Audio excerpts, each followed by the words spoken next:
Colonel, you're retired. Why are you involved in this?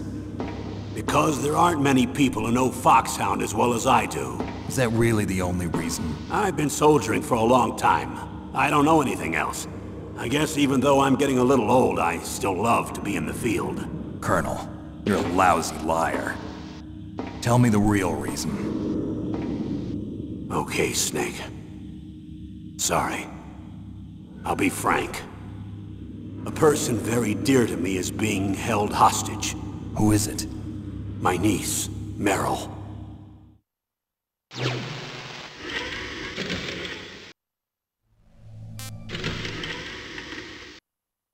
What was your niece doing here? Several soldiers were reported missing the day of the revolt. And my niece was one of those called in as an emergency replacement. She looks like you.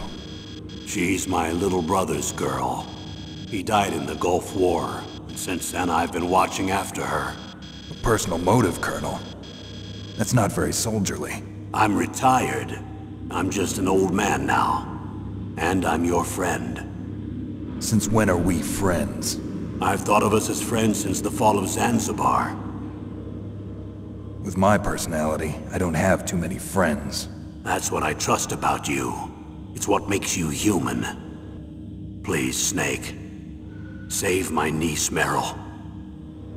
All right. But I have two conditions. Name them. 1, no more secrets between us. I want complete disclosure at all times. And 2, I'll only accept orders directly from you, Colonel. No cutoffs involved, okay? Agreed. That's why I was called. But one thing. What? I'm not a colonel anymore. Just a retired old warhorse. I understand, Colonel.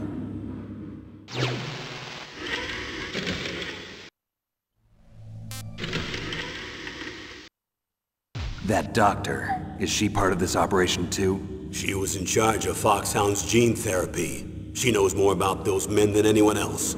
You mean you've seen them naked? Make no mistake, I'm not a nurse. I'm a scientist.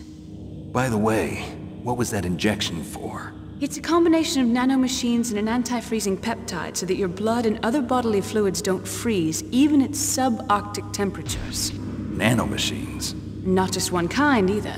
There are different types which will replenish the supply of adrenaline, nutrition, and sugar in your bloodstream. Now I don't have to worry about food. I also put some nootropics in there. Say what? Nootropics. A class of drugs which will help improve your mental functioning. It'll make me smarter, huh? Anything else? Yes. Benzedrine. It's a type of stimulant. It'll keep you alert and responsive for 12 straight hours.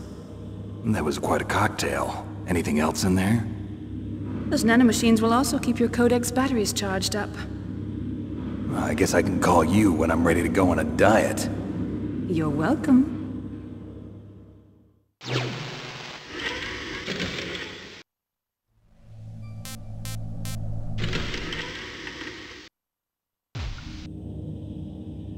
The chief of DARPA and the president of an arms manufacturing company.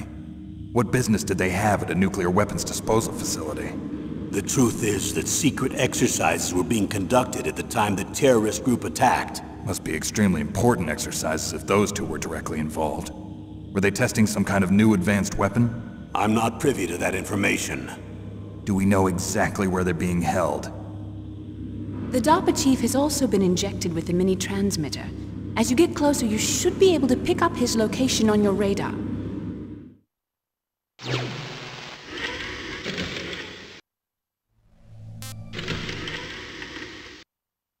Do they really have the ability to launch a nuclear missile? They say they do. They even gave us the serial number of the warhead they plan to use. Was the number confirmed? I'm afraid so. At the very least, they've got their hands on a real nuclear warhead.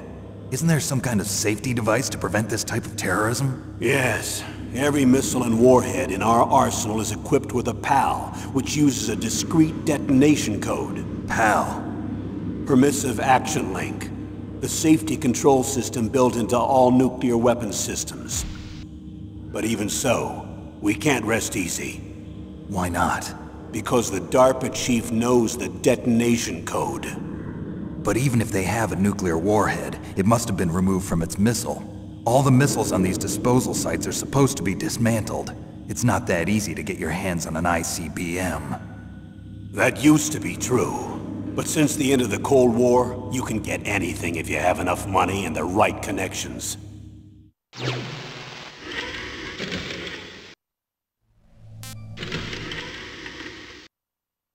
How well armed are these terrorists?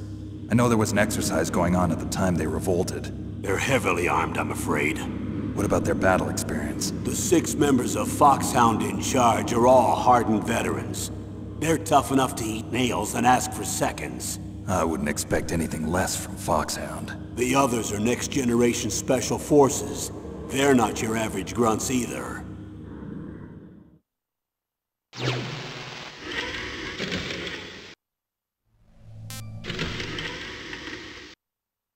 So what exactly are they demanding? A person's remains. Remains? That's right. To be more accurate, cell specimens which contain the individual's genomic information. Cell specimens? Why would they want that? The terrorists need them. You see, these next-generation special forces have been strengthened through gene therapy. Strengthened? You've heard of the Human Genome Project. They've been mapping the human genome, and they're nearly finished.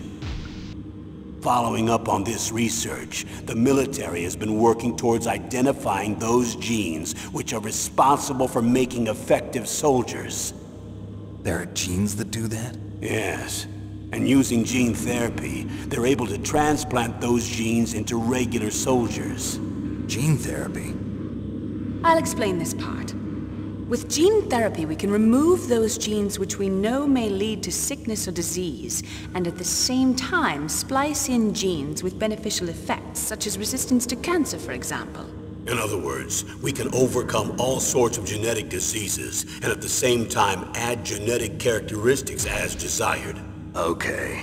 And so if you knew what genes were responsible for making the perfect soldier, you could implant them in the same way, right? Yes, we could. But it all depends on being able to isolate and identify those soldier genes. And in order to do that, it's helpful if you can study the genomic information of one of the greatest soldiers ever.